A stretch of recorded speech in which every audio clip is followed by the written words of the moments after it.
مولانا العظیم وصدق رسوله النبی الکریم۔ منفعت ایک ہے اس قوم کی، نقصان بھی ایک۔ منفعت ایک ہے اس قوم کی، نقصان بھی ایک۔ ایک ہے سب کا نبی، دین بھی، ایمان بھی ایک۔ حرم پاک بھی، اللہ بھی، قرآن بھی ایک۔ کیا بڑی بات تھی ہوتے جو مسلمان بھی ایک۔ فرقہ بندی ہے کہیں اور کہیں ذاتیں ہیں، کیا زمانے میں پنپنے کی یہی باتیں ہیں۔ شور ہے ہو گئے دنیا سے مسلمان آبود، ہم یہ کہتے ہیں کہ تھے بھی کہیں مسلم موجود۔ وضع میں تم ہو نصارا تو تمدن میں ہو نوت، یہ وہ مسلمان ہے جنہیں دیکھ کے شرمائیں یہود۔ یوں تو سید بھی ہو، مرزا بھی ہو، افغان بھی ہو، تم سبھی کچھ ہو، بتاؤ تم مسلمان بھی ہو۔ درود پاک پڑھ لیں۔ اللہم صلی علی محمد النبی الامی وعلی آلہ وسلم تسلیما۔ بھائی بہت توجہ کے ساتھ میری بات کو سنیں۔ لمبی گفتگو کرنے کی نہ عادت ہے، نہ مزاج ہے، نہ حالات اور وقت ہے۔ بس آپ سے گزارش کروں گا کہ جتنی دیر سنیں محتاجوں کی طرح میری طرف ٹکٹکی باندھ کر دیکھتے رہیں۔ کیا پتہ اللہ کو آپ کی صدا پہ رحم آ جائے اور آپ میری بات آپ کے دلوں میں اتر جائے۔ ذکر حبیب ہوتا ہے خود خدا بھی قریب ہوتا ہے۔ جہاں ذکر حبیب ہوتا ہے خود خدا بھی قریب ہوتا ہے۔ ایسی محفل میں بیٹھنے والا بڑا خوش نصیب ہوتا ہے۔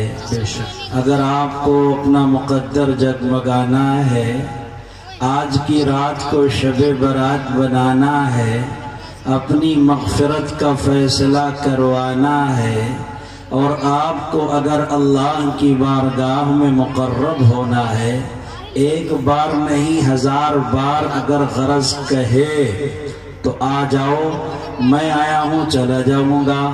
جو عالم آئے گا گفتگو کر کے اپنا راستہ لے لے گا۔ اللہ کا دین ہے باقی رہے گا، بس ایک چادر ظلمات چھوڑ جائے گا، یہ آفتاب فقط رات چھوڑ جائے گا۔ وہ آدمی جو بڑی چاہتوں سے ملتا ہے، وہ آدمی بھی تیرا ساتھ چھوڑ جائے گا۔ عجیب ترتیب ہے۔ یہ بچے جلسہ سنیں گے، کس نے ان کو آگے بٹھایا؟ یہ سارا نظام خراب کر رہے ہیں، ان کا جلسہ الگ ہی ہو رہا ہے۔ بیٹا ابا کو بھیجتے، آپ کا کام یہاں نہیں تھا، اب بھی وقت ہے، اگر چاہو تو اٹھ سکتے ہو۔ ابا کو یہاں آنے میں اگر کوئی شرم اور عار ہے تو ان سے کہو کہ آپ کا قدم آخرت کی طرف اٹھ رہا ہے۔ آپ تو ابھی بچے ہو، جن کو جانا ہے اللہ کے پاس، ان کے لیے ضروری ہے کہ تیاری کریں۔ اب اگر کوئی، آپ توجہ سے میری بات سنو تاکہ اللہ پاک آپ کو اس قوم کا صلاح الدین ایوبی بنا دے، بڑا آدمی بنا دے۔ میرے بھائیوں، حضرت عمر کا نام آپ نے سنا ہوگا۔ میں نے قرآن پاک کی جو آیت آپ کے سامنے پڑھی ہے، اس کا شان نزول مفسرین جو بیان کرتے ہیں، شان نزول سے میں اپنی بات کا آغاز کرتا ہوں۔ حضرت عمر ابن خطاب رضی اللہ تعالی عنہ اپنے گھر میں موجود ہے۔ اچانک 2 لوگ آپ کے دروازے پہ آتے ہیں اور دستک دیتے ہیں، دروازہ کھٹکھٹاتے ہیں۔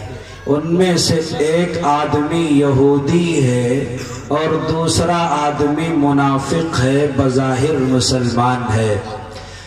حضرت عمر ابن خطاب کا دروازہ کھٹکھٹایا۔ امیر المؤمنین عمر ابن خطاب باہر نکل کر کے آئے، پوچھنے لگے کیسے آنا ہوا۔ دونوں نے اپنا مدعا بیان یوں کیا کہ اے عمر، تم تو فاروق ہو، فیصلہ کرنے کی تمہارے اندر صلاحیت ہے۔ منافق کہنے لگا کہ ہم ایک معاملے میں آپ سے فیصلہ کروانے آئے ہیں، آپ بہت اچھے آدمی ہیں۔ منافقت کے مزاج میں چاپلوسی ہوتی ہے، جو جتنا بڑا منافق ہوگا اتنا بڑا چاپلوس ہوتا ہے، اور جو جتنا زیادہ نیک آدمی ہوگا، مومن ہوگا، اس کے مزاج میں چاپلوسی بالکل نہیں ہوتی ہے۔ حق بات کہتا ہے، ڈنکے کے چوٹ پر کہتا ہے، تختہ دار پر لٹک کر کہتا ہے، بغیر کسی لگی لپٹی کے کہتا ہے، 1000 بار کہتا ہے، ہر شخص کے سامنے کہتا ہے، نہ کسی سے دبتا ہے، نہ جھکتا ہے، نہ کسی کے خریدنے پر بکتا ہے۔ اگر کوئی بک جائے، جھک جائے تو میں سمجھتا ہوں یہی ہے زندگی، تو زندگی سے خودکشی اچھی، یہی ہے زندگی، تو زندگی سے خودکشی اچھی، کہ انسان عالم انسانیت پہ بار ہو جائے۔ یہ دھرتی کا بوجھ ہے منافق جسے ہم کہتے ہیں۔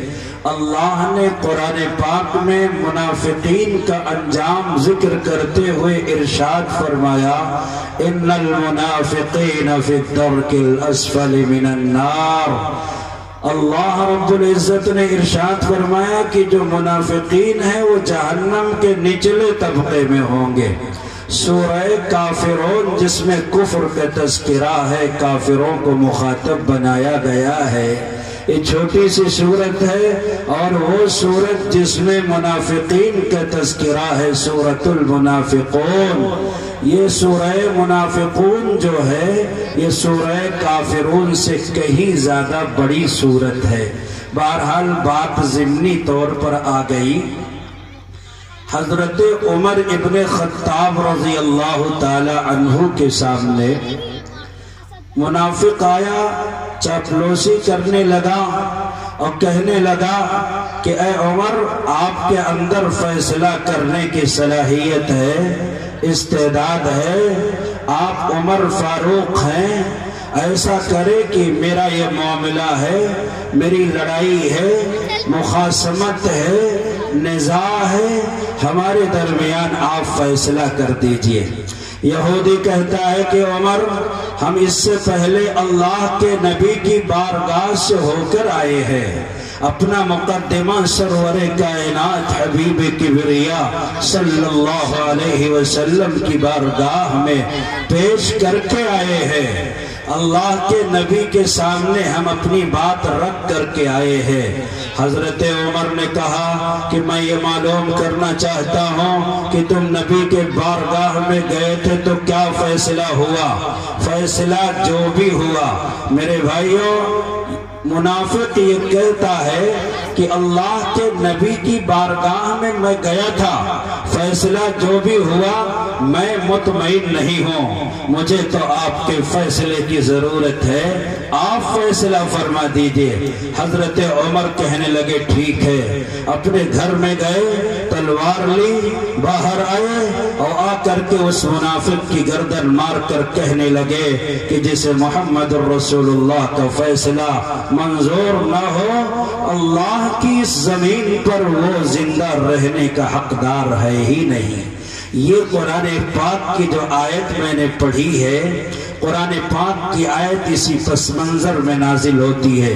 غور سے میری بات کو سن لو۔ تم ہوگے چودھری، تمہارے پاس ہوگا پیسہ، تم ہو سکتا ہے کہ کسی کو گھاس نہ ڈالتے ہو سکتا ہے کہ کسی عالم دین کو تم اپنے سامنے کھڑے ہونے کا موقع بھی نہ دیتے ہو، ایسا بھی ممکن ہے کہ ہم جیسے علماء کہ تم اپنے پیروں کی جوتیوں کے نوک پر رکھتے ہو، بہت ممکن ہے کہ تم ترم خواہ ہو اس طور کے، لیکن اگر جنت میں جانا ہے، اگر اللہ کے نبی کے ہاتھوں حوض کوثر کا جام پینا ہے، خدا کے قہر و غضب سے بچنا ہے، اور یہ چاہتے ہو کہ قبر میں جب تمہارا چہرہ قبلے کی طرف کیا جائے اللہ کے فرشتے تمہارے چہروں کو قبلے سے پھیر نہ دیں، اگر تم جنت پر ایمان رکھتے ہو، جہنم پر ایمان رکھتے ہو، میں اس وقت محمد الرسول اللہ کا نمائندہ بن کر کے شریعت کا ترجمان بن کر تمہارے سامنے اپنی بات لے کر کے آیا ہوں۔ تم جو بھی ہو، اگر تم مرنے پر اور مرنے کے بعد کی زندگی پر اعتقاد رکھتے ہو تو بہرحال تمہیں میری بات کو قبول کرنا پڑے گا، جھک مار کے قبول کرنا پڑے گا۔ اور تمہیں ہی نہیں، صرف تمہیں ہی نہیں، کائنات زیر و زبر ہو جائے، طوفان آئے، زلزلے آئے، زمین کی پلیٹیں ٹکرائے، حالات کدھر سے کدھر چلے جائیں، لیکن آپ سے بھی کہتا ہوں، اپنے آپ سے بھی کہتا ہوں، کائنات کے تمام ان لوگوں سے کہتا ہوں جو امن چاہتے ہیں، اطمینان چاہتے ہیں، سکون چاہتے ہیں، جو لوگ اللہ کی زمین پر سکون کا سانس لے کر کے زندہ رہنا چاہتے ہیں، ان تمام سے میں کہتا ہوں، ہندوستان کا رہنے والا ہو یا کسی اور سرزمین کا باسی ہو، میں تمام دل و دماغ میں یہ بات بٹھانا چاہتا ہوں، آج نہیں، صبح قیامت تک سن لو میری بات کو، اگر کوئی نجات چاہتا ہے، سکون عافیت چاہتا ہے، تو اسے اللہ کے نبی صلی اللہ علیہ وسلم کے فیصلے کو ایکسپٹ کرنا پڑے گا۔ یاد رکھو، تنگ آ جائے گی خود اپنے چلن سے دنیا، تجھ سے سیکھے گا زمانہ تیرا انداز کبھی۔ اور ایک بات کہہ دوں جو میرا عقیدہ ہے، اللہ کرے اسی عقیدے پر میری موت ہو، آپ کی موت ہو، ان الدین عند اللہ الاسلام، ان الدین عند اللہ الاسلام، ومن يبتغي غير الاسلام دینا فلن يقبل منه وهو في الآخرة من الخاسرين۔ اليوم اکملت لکم دینکم واتممت علیکم نعمتی ورضیت لکم الاسلام دینا۔